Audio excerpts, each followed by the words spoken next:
美国最新消费者价格指数已经升到 4.2%，但真正危险的不是这个数字本身，真正的问题是市场一直把油价上涨当成一次短期冲击。很多人相信能源价格只要回落，通胀就会自然消失，美联储很快还能继续降息。但如果油价回不到过去的低位呢？那美联储面对的就不是一次短暂扰动，而是一个被能源长期抬高的通胀下限。大家好，我是金蛋壳。这期视频我会给出一个非常明确的结论：美联储现在降不了息，但也没有足够理由加息。2026年真正的政策主线不是降息，也不是加息，而是高利率维持的比市场预期更久。所以接下来最值得研究的机会不是猜鲍威尔下一句话，而是等待市场把降息或加息预期压到极端，然后研究反向交易。先看这份消费者价格指数，美国5月整体消费者价格指数同比上涨 4.2%， 环比上涨 0.5%， 基本符合市场预期。只看这个数字，通胀压力显然不低。但把数据拆开，情况并不是所有价格都在失控。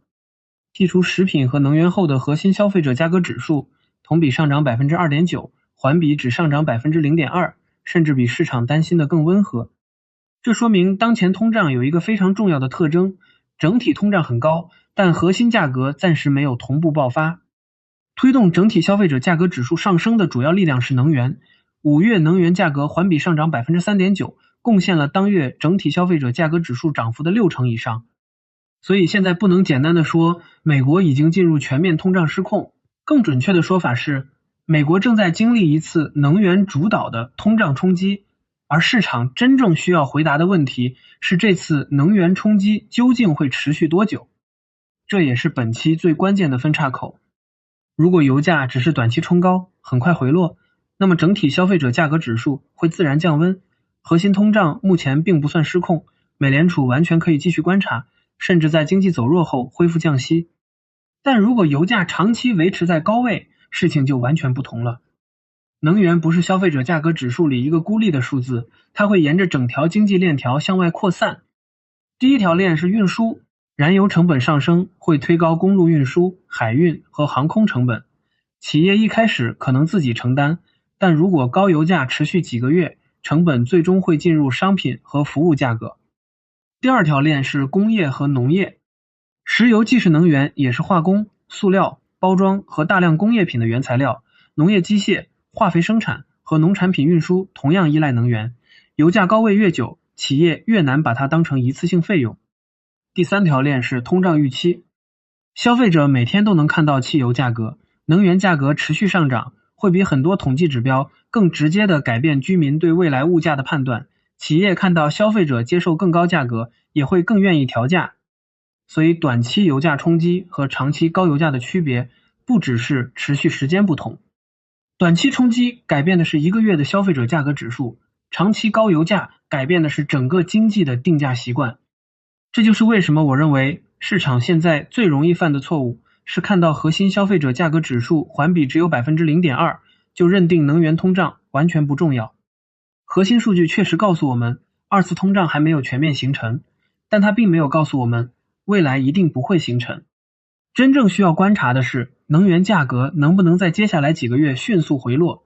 如果不能，今天看起来只是整体消费者价格指数里的能源项，明天就可能进入运输、商品和服务的者。这会怎样影响美联储？美联储有2个核心使命：稳定物价和促进最大就业。先看就业，美国5月非农就业增加 17.2 万人，明显高于市场预期，失业率仍然维持在 4.3%。就业市场不是没有放缓，但它距离需要美联储紧急救助显然还有很远。对美联储来说，就业保持韧性意味着一件事，没有必要为了保就业而迅速降息。如果此时整体通胀又因为能源升到 4.2%， 美联储贸然降息，不仅可能刺激需求，还可能让市场相信央行开始容忍更高通胀。所以我的第一个判断非常明确，短期内美联储没有充分理由降息。但这是不是意味着美联储马上要加息？我认为也不是，因为核心消费者价格指数环比只有 0.2%， 说明能源冲击还没有全面扩散。与此同时，高利率已经持续相当长时间，房地产、企业融资、低收入消费和部分信用市场都存在脆弱性。加息不是一句强硬表态，而是要进一步提高整个经济的融资成本。除非未来几个月核心通胀明显加速，长期通胀预期失控，或者工资与服务价格重新形成持续上涨，美联储没有必要为了一个主要由能源推动的月度数据，主动制造更大的经济风险。所以我的第二个判断也很明确，美联储没有足够理由重新进入加息周期。把两个结论放在一起，你就会发现美联储正在被锁在一个越来越窄的政策区间里。通胀和强就业封住了降息的大门，核心通胀相对温和，经济又存在脆弱性，封住了加息的大门。最可能发生的不是政策突然向左或向右，而是利率在当前位置停留得更久。这和市场有什么关系？市场最喜欢交易方向，因为方向最容易讲故事。今天一份弱数据，大家就压住降息；明天一份强数据，大家又开始讨论加息。但如果美联储真正的选择是长期不动，那么两边的极端叙事都有可能错。当市场过度压住降息时，长久期资产会获得过多乐观定价。美债收益率被压得太低，高估值科技股的贴现率被假设得太友好，黄金和其他流动性敏感资产也可能提前交易大量宽松预期。一旦数据证明美联储不会那么快降息，这些资产就需要吐回一部分估值。反过来，当市场因为一份强消费者价格指数或强非农开始大幅压住重新加息，情况也可能走向另一个极端。因为美国经济并没有强到可以无限承受更高利率，只要核心通胀没有明显失控，美联储就不愿意为了证明强硬而主动刺破脆弱环节。所以这期真正可执行的框架不是永远看空或者永远看多，而是识别市场在政策区间两端的过度定价。如果市场重新相信美联储马上连续降息，我会对长久期资产的短期上涨保持警惕。如果市场开始相信美联储马上重新加息，我反而会研究这种恐慌是否已经超过经济数据本身能够支持的程度。这里要强调，反向操作不是看到市场跌了就盲目买，也不是看到市场涨了就机械做空。必须先回答3个问题。第一，市场到底计价了多少次降息或加息？第二，这种计价是否与核心通胀、就业和经济脆弱性相匹配？第三，油价的变化是一次性冲击，还是正在进入更广泛的价格体系？只有当预期明显走到数据前面，反向机会才真正出现。